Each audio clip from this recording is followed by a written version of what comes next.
I'm a firm believer of purchasing something good, and sometimes when you purchase that cheap stuff, yes, it might work, but sometimes it won't. You have to be able to purchase something that will last the distance. Hi, and welcome to the Your Story Studios podcast, a podcast where we talk about all things content creation. And today on the show, I'm joined by Marty, and today we are talking about your gear. Marty, tell me about your camera gear. How much time do you have? We've got about 20 to 30 minutes. No, we need about a couple of hours, I'd say. No, I'm joking. I'm a primarily a Sony shooter. So Why? I've got my...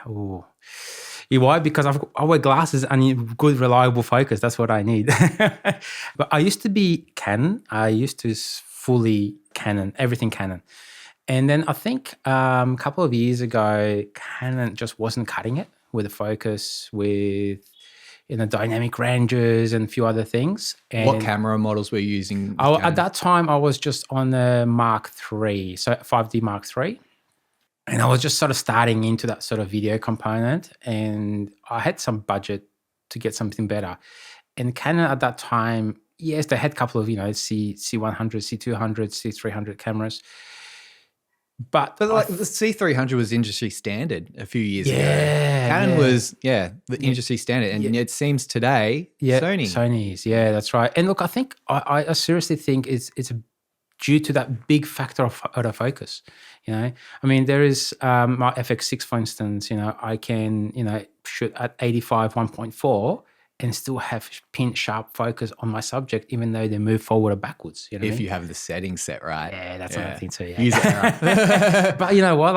Back then, I think that sort of focus was a big deal. So anyway, I'm sort of digressing, but FX6. So Sony FX6 is my primary A cam.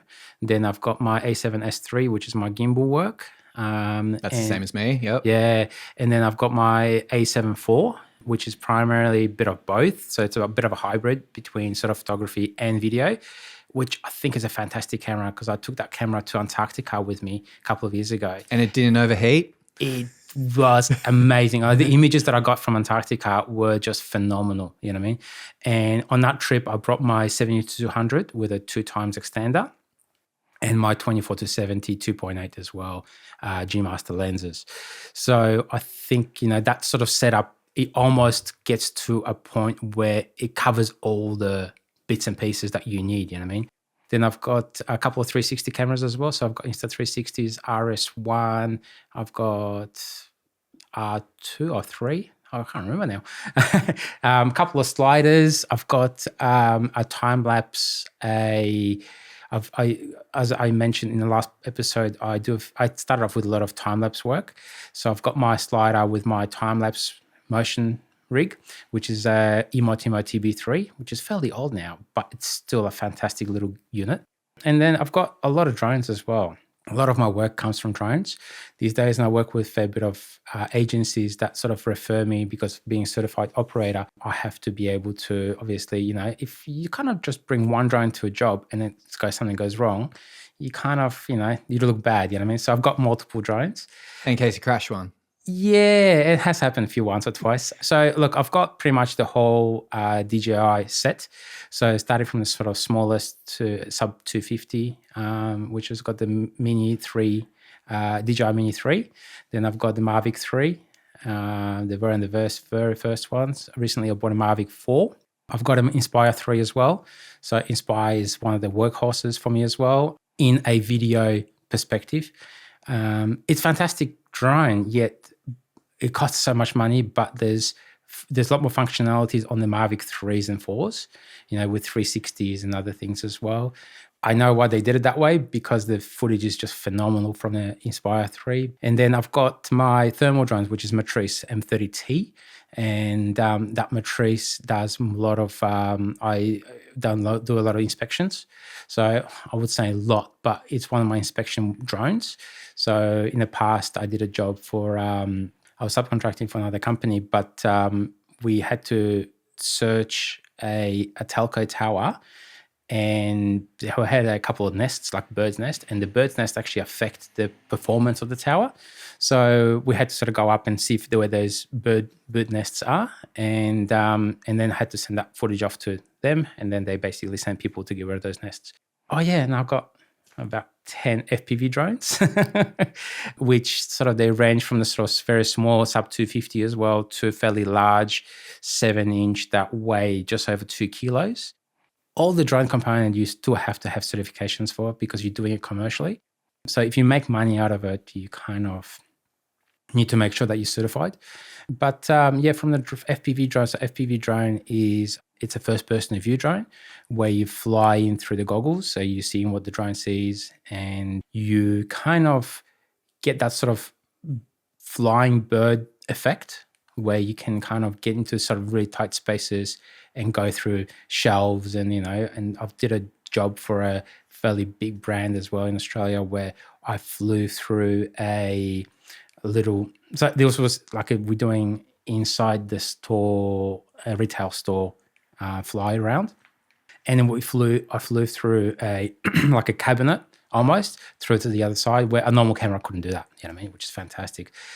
So from that perspective, the FPV drones, it's like a sub 250. So you've got little 3 senior whoops that I've got. So the 3 senior whoops can carry a GoPro camera, and they've got propeller guards as well. So they're safe to fly around people. And then you've got freestyle drones where you sort of do tricks and other things. If you're not used to it, they can get you sort of, get a bit sick as well. So vertigo kind of effect, you have to get kind of used to it. And then I've got my long range drones as well, which is the 7-inch that they can go out further, a couple of kilometers. Not that it's legal, but never actually done it, actually going out too far. But you can, yeah. So, and it's a really good sort of cruising drone where you sort of want to sort of fly over the sort of treetops and whatever else, and just to get that really cool bird flying effect, you know what I mean? So, I don't know.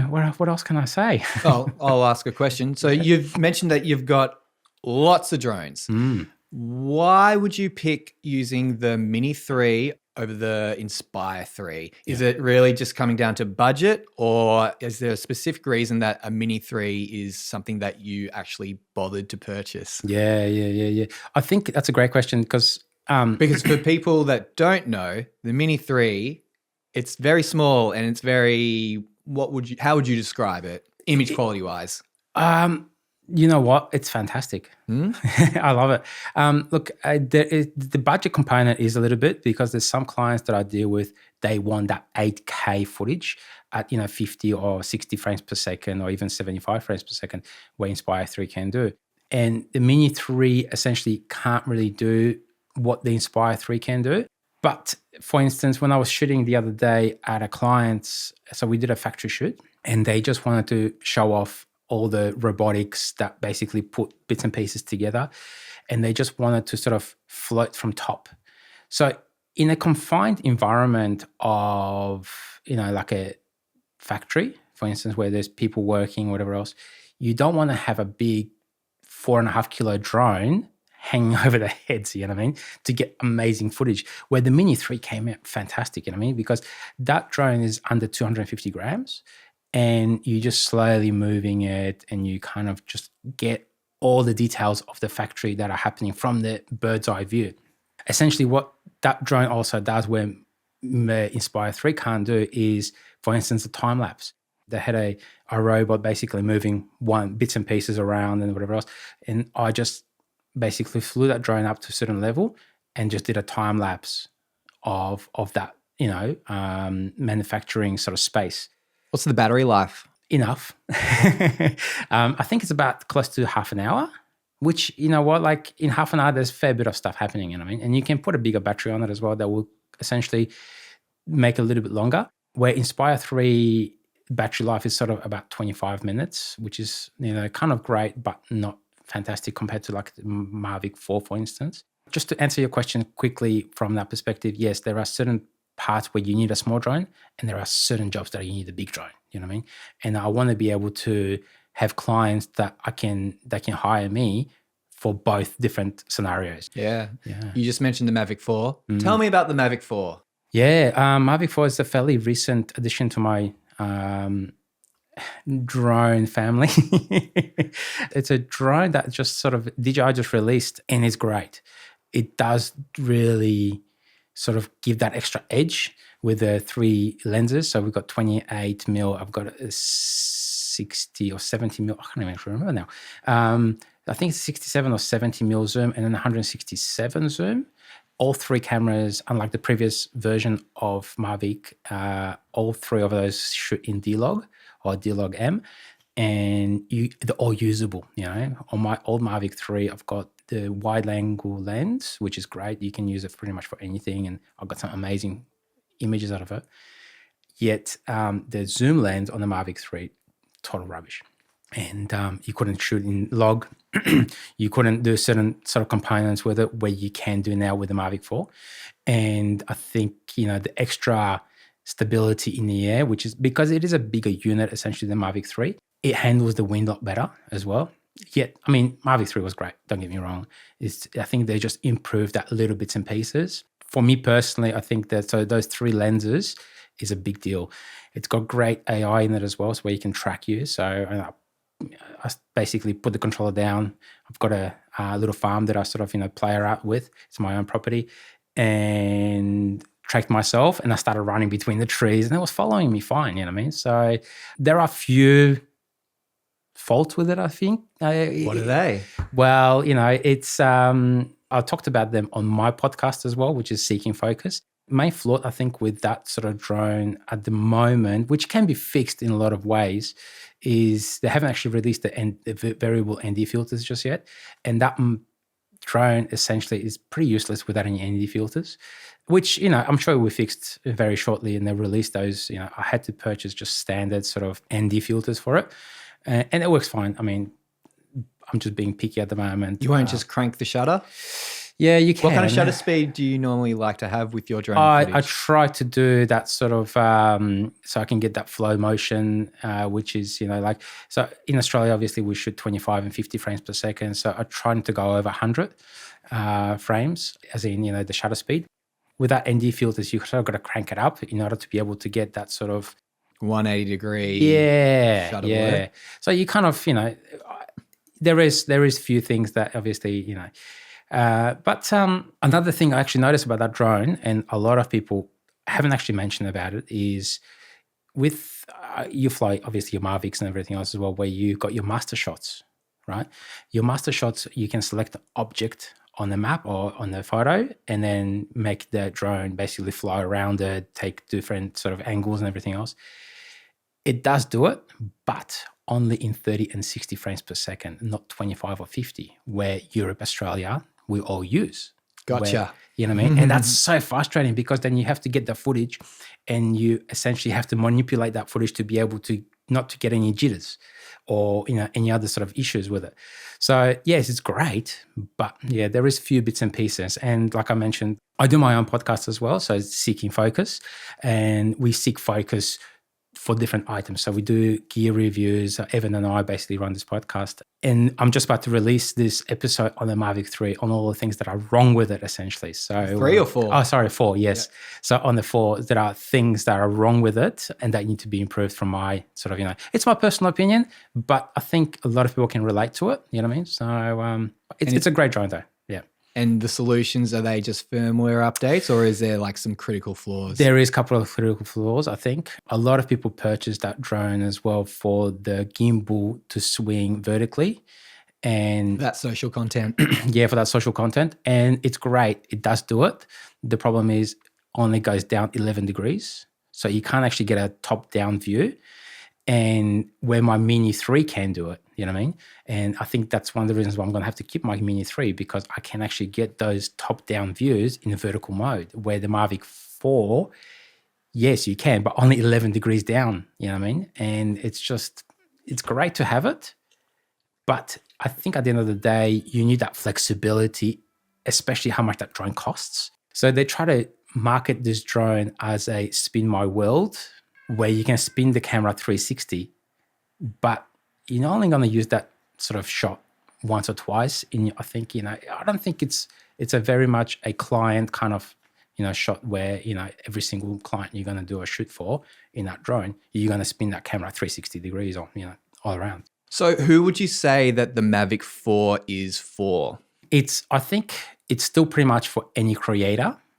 I think the increased battery is a big deal. You're still not getting the 51 minutes that they obviously promote. I've noticed that the flight times are totally longer than the Mavic 3. Who that drone is for is pretty much people like me and you, essentially, where we can make money out of it, you know what I mean? And use it for our clients. Because it's not a cheap drone. No. So I've spent with the ND filters. So I purchased normal ND filters. So all up, it costed me $5,500 Australian. It's one of those things where when you make money out of it, you need to show the people the best what you can do. And I think with technology evolving so quickly, you need to keep up with it, you know what I mean? So I kind of set if I do a number of shoots, there's a percentage of that shoot I will dedicate to new gear to be able to purchase.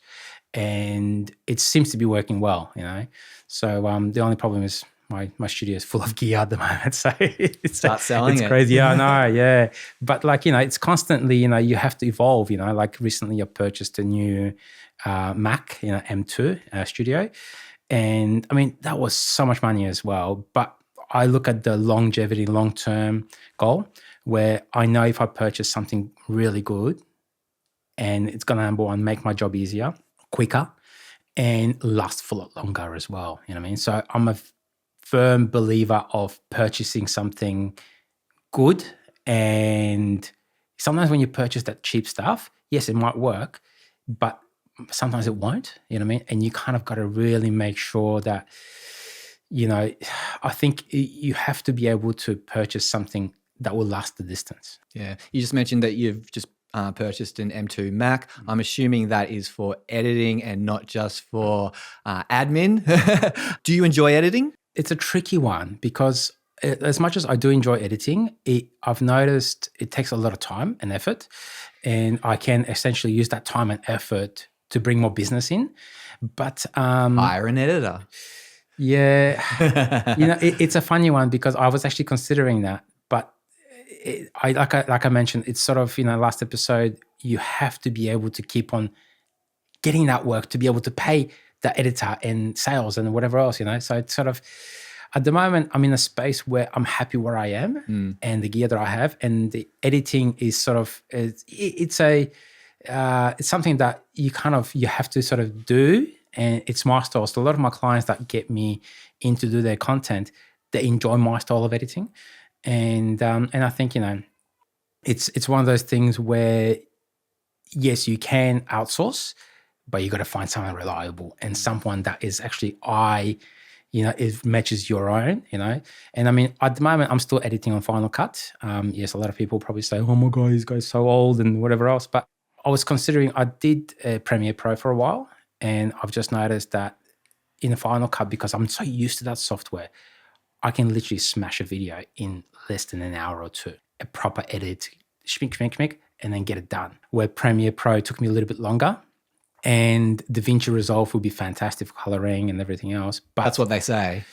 Yeah, that's what they say. But,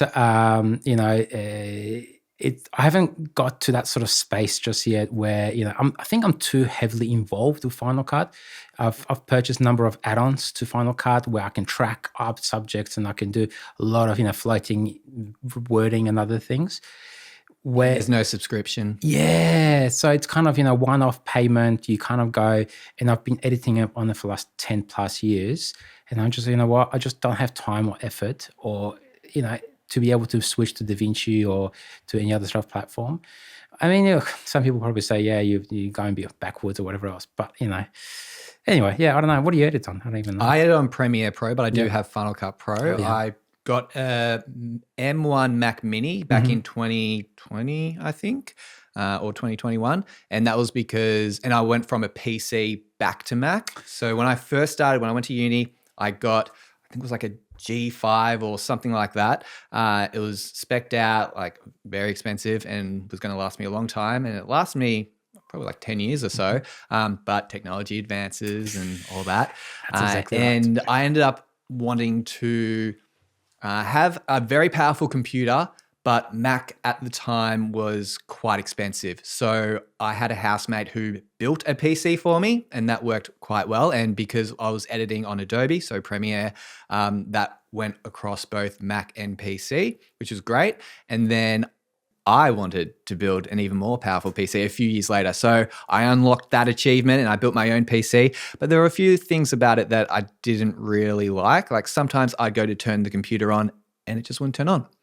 And then I'd get on my phone and do a Google search and find out, oh, I have to take the computer apart, pull out the battery from the motherboard to try to refresh it, and then put it back in, and then put the computer back together and then turn it on. That fixed it. That's really annoying, especially when you got clients contacting you saying, hey, I need this change or something like that. So just those little things made me a little bit annoyed. And then I was kind of convinced to go back into the Apple ecosystem. So my wife has an iPhone and she has a shared photo galleries with her family and all that, which I was never a part of because I had Android phones and all that. So I did a complete 180 and I went right back to Mac back in, I think, 2020, 2021. And I've been pretty much Mac ever since. I've got an iPhone, I've got a watch, Apple Watch, I've got Apple TVs, I've got a whole bunch of Apple stuff. And why I like that is because it just works and it all works well together. I love airdropping. I love being able to be on my MacBook Pro M1, which I can just go copy and then paste onto my phone. Just all these little things that, look, I'm sure there's a workaround with Android and I'm sure it works sometimes. But yeah, I just find that Apple works well for me. And yeah, I edit on Mac and I don't really have much of an interest to edit on anything else. I am interested in getting possibly like a Mac Studio or something like that in the future. When I got my M1 MacBook Pro, I got it spec'd out to the max and I was like, this is going to last me forever, knowing that it's not going to last me forever. This was back in, I think, 2021. So a few years ago now. So it's starting to, it's an M1 and they're bringing out M4s and all that. Like, oh, wow. But for what I need it for right now, it does the job. Yeah, and totally agree with you. I think, if you're in that sort of space of ecosystem of Apple, exactly the same thing. I've got my studio, I've got my MacBook Pro, and I've got, my iPhone, my iWatch, whatever, Apple Watch, yeah. Apple, so even with the FPV, so every time I sort of do an FPV job for a client, I've got my iPad in front of me and the iPad plugs into my goggles. So the client sees what I see through the drone. So essentially, the client will basically say, oh, can you fly through that? Or can you do this sort of move? So, the whole ecosystem works. And I can screen record it. If they've got an Apple phone, I can just airdrop it to them. And, I think at the end of the day, you're trying to get gear or that technology to make your life easy and as least friction as possible. Yeah, and it's not just that, but, you got to impress. Like, I've noticed there are some clients that I sort of rock up to or do a shoot for, and then I pull out the FX6 with my Mac box with the extra Vlog battery and everything else. They go, whoa, I know what I'm paying for. And if you put out a I don't know, FX3, which has the same sensor, but it doesn't have a matte box on it, doesn't have a big V mount, and it looks kind of like maybe a photo camera, but not quite. It's a bit small of a camera. What are we paying you for? That's exactly right. You know what I mean? So I think that visual component, that client expectation that they have, you almost have to go that wow factor with them, because if you don't, it's almost to a point where it's like, yeah, what am I paying you for? You know what I mean? So yeah, definitely. Yeah, and we can watch YouTube and people say gear doesn't matter, and I can get the same shots with my FX3 or my A7S III or even a cheaper mirrorless camera. And look, I'm sure you can get great shots with that. But when you're working with companies that have big budgets, they expect big cameras, unfortunately. Yeah. If you're able to put a matte box on it or a moneymaker on it, it shows the client this is what you're paying for, and it's professional and you're going to get great looking footage. And then you show them the footage back on a small HD 7-inch monitor, which looks amazing. And they're like, wow, this is what I'm paying for, as opposed to a tiny little 3-inch screen, which 100%. you're like, oh, is it in focus? And you know what? It's totally 100% right, because I feel like if I am coming to a shoot and then show them all that gear, they trust me a lot more as well. And they know what I'm actually, they can see what I'm doing, you know what I mean? Where, yes, you can put a GoPro inside of this like a contraption thing and make it look fancy and all that sort of stuff. But at the end of the day, yeah, it's almost to a point where I mentioned in the last episode, that 60-40%, where 60 is visual and that 40%, yes, at the end of the day, that's what you're supplying the client. Yeah, it's interesting, isn't it? Yeah, it's a bit of a shame, because it would be nice just to have small cameras. And I do that sometimes. I go on client shoots and I have an FX6 in a bag, and I can take it out with my Cine saddle, or I can put it on an easy rig and I can look really impressive. But the shots that I need to get, I need a light camera to get different angles and do it really quickly. Yep. I'll even, like, if I'm filming something and I just need to get a high looking down shot, I can just hold the camera up and get it that way, as opposed to with my FX6, I'd have to get a ladder and climb up and then look down. And the FX6 doesn't have image stabilization as well, unless it's in the lens. So like my 7200 has IS or OIS, but all my other lenses don't. So I need to make sure that it's steady. Whereas if I put it on my A7S III or my A7 IV, it's got great stabilization. That's right. Yeah, 100%. And it's small as well. And it gets the shot, and they're similar, if not the same sensors as well, shooting in S-Log3 as well. So yeah. my clients don't care. They don't care if I'm shooting S-Log3 unless they're an agency. And agencies do care about the footage.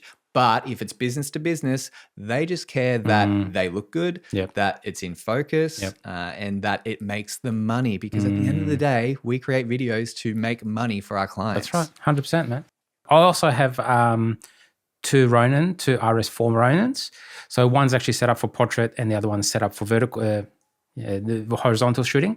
So I don't have to rebalance the camera every single time. Very helpful. Yeah. So I was just like, I had one, and then every single shoot that I had, sometimes I had like 3 shoots a week. So I have to rebalance this Ronin with my A7S III to be able to get vertical and horizontal shots.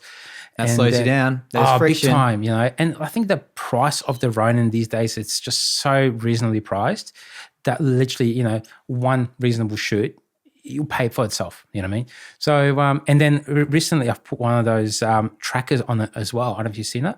So where basically, so you put this, I can't actually remember the name of it, but you actually USB plug into the actual Ronin, and then your client or your subject can lift up the hand, and basically the Ronin recognizes it, that's your tracking, and everywhere you can just literally put the camera on the tripod and the whole thing will just follow you. You know what I mean? Just fantastic. But yeah, look, there's different little things that you can add for small budget, essentially, that will make your life much quicker and much more easier in the long term as well. Being a gearhead, it helps, because you sort of sit there, you research, and then you kind of go, yeah, I'll buy that, So yeah.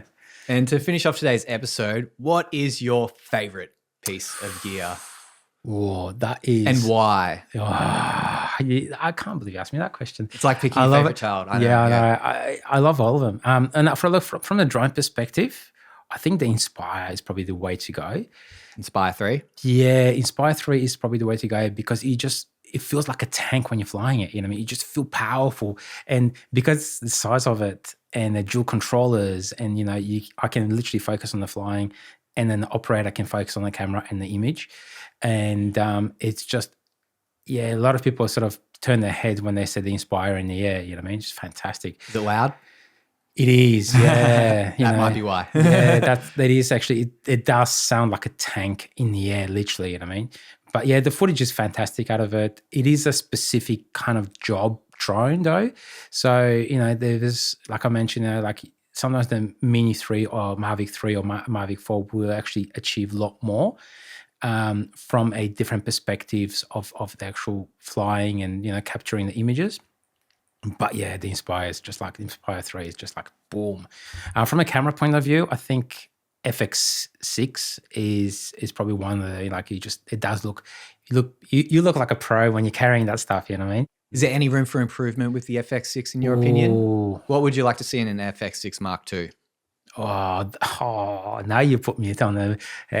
Honestly, I think the like the gimbal thing. So if I strip it fully, having that camera on a gimbal and unable to sort of plug in any sort of microphones into it, it's a bit of a downer.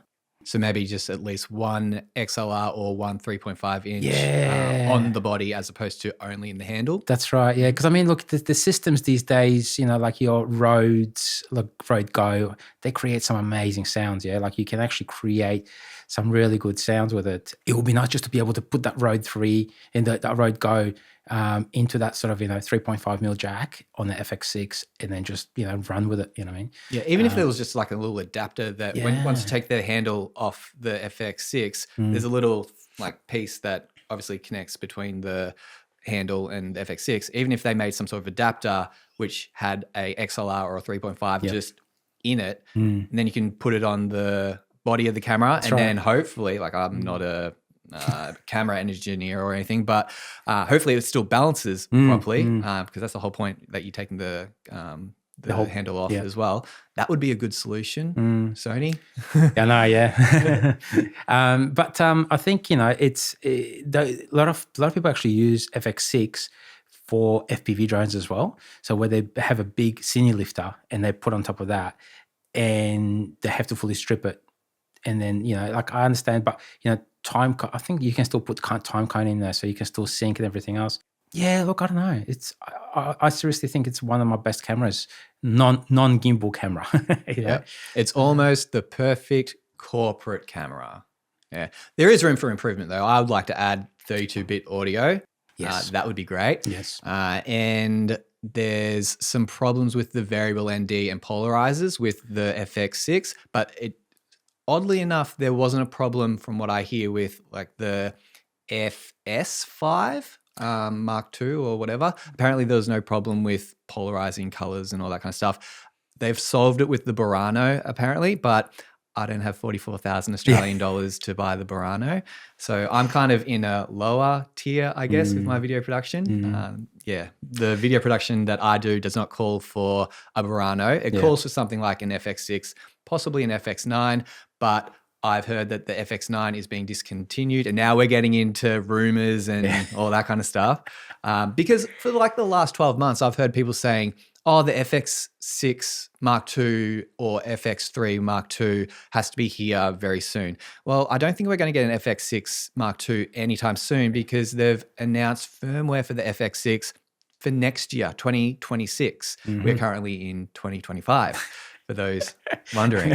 So a year away almost for firmware for this camera. So I don't anticipate an FX6 Mark II anytime soon, which is fine because I like my FX6. But also there are a few little things that I'd like to see improved. And I'm more interested to see what Sony's going to pull out because you've got other cameras coming out from Canon and Lumix that, so like Canon's got the C400 and the C80, which is quite interesting. And he's getting Sony shooters going, oh, okay. And oh, look at that lens. And oh, look at all that. And getting people wanting to switch systems. And switching systems is a big thing. As you would know, I know as well, because it's not just a camera body. It's lenses and accessories and all that kind of stuff. And all of my cameras, minus my drone, which is a DJI Air 2, for those wondering, they're all Sony, and all the accessories, all the lenses, they all work together. Batteries are different on my, obviously, FX6 to my FX30, which is this camera, my A7S III, which is that camera, and then Marty's other camera, A7 R5 is there. This is all for the video people that are listening on audio. I'm sorry that you don't have a visual representation of what I'm talking about. But Sony, all the stuff just works together. It's great. But then if I wanted to think about, I want to get a Canon C400, well, that's an expense just for the camera and 100%. Then the lenses and then all that stuff. 100%. So, and like I did the jump from that Canon component to the Sony component. And look, there is a couple of issues with Sony's as well. And there always is. There's no perfect camera yet.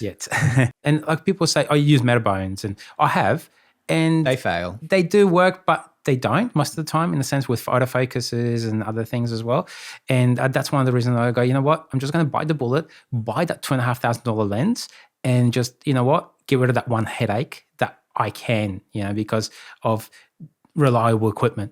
But yeah, look, I think it's an ongoing thing, and I think constantly technology is evolving, and constantly something else better comes out. So the way I've got all my equipment at the moment, I'm pretty happy with it. You know what I mean? And my FX6 does the job. My A7S III does the job.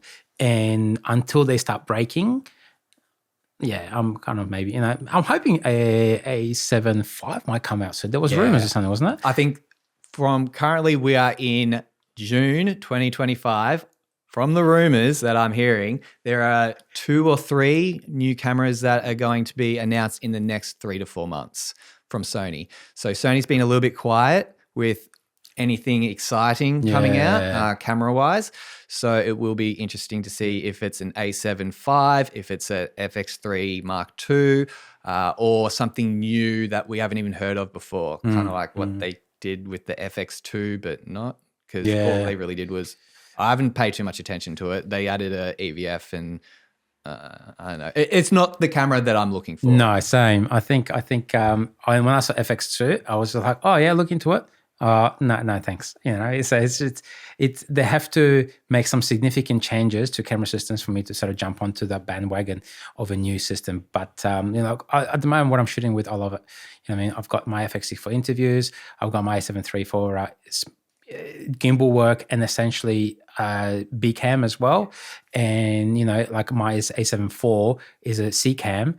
And it's photography. Photos. So it sort of does the job. And I think that covers pretty much a very wide, spectrum of work. Yeah, if you turn up onto a job and a client changes scope, they wouldn't do that, but scope changes for whatever reason. I think the gear that you have, it sounds like it ticks all the boxes and will cover pretty much most things that a client could throw at you. Because I was on a shoot the other day and I was booked as a videographer, and they saw my mirrorless cameras that are photo cameras, and they asked, oh, can you just take a few shots of this? And I was like, there was an awkward pause. And then, that's it. Take out the phone. Well, there was a few people a part of this team, and my main contact, they said, oh, I can just take it on iPhone. And I was like, in my head, I was thinking, no, like good client experience. It doesn't cost me much time or anything.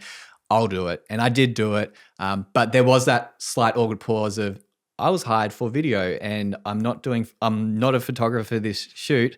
Do I charge them more? No. It's one of those awkward things. And that's the thing, it's one I've noticed the same thing. It's like sometimes if you say no, what are they going to think, and would they employ you again? Probably not. And they won't recommend you. There's like, you try not to put too much of a brick wall. Yeah. You know what I mean? If that makes sense. I've, every time a client comes to me and they go, can you do video and photo together? I said, yes, I can. But keep in mind, I will not document one thing because I'm doing another. You know what I mean?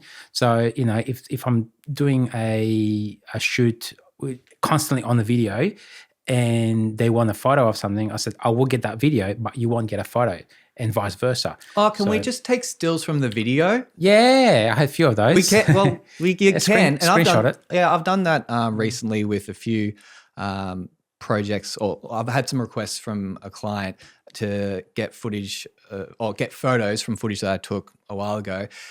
And I can take screen grabs from the footage, and depending on what it is, it can look quite nice if it hasn't got a lot of motion blur. But ideally, if a client wants photo and video, it's always great for them to have a photographer and a videographer. And look, you know what, you get quality much better out of actual film camera, as in photography camera, rather than actual video. I mean, as you know, the A7S III has only got a 12 megapixel sensor, right? Where A7 IV, it's got almost 50. You know what I mean? Whatever it is. I think it's like 4, is it 40 something or 30 something? I can't remember. I used to have an A7 IV, and then I've got the A7 R V, which is 61 megapixels, which is completely too much for what I need. I agree.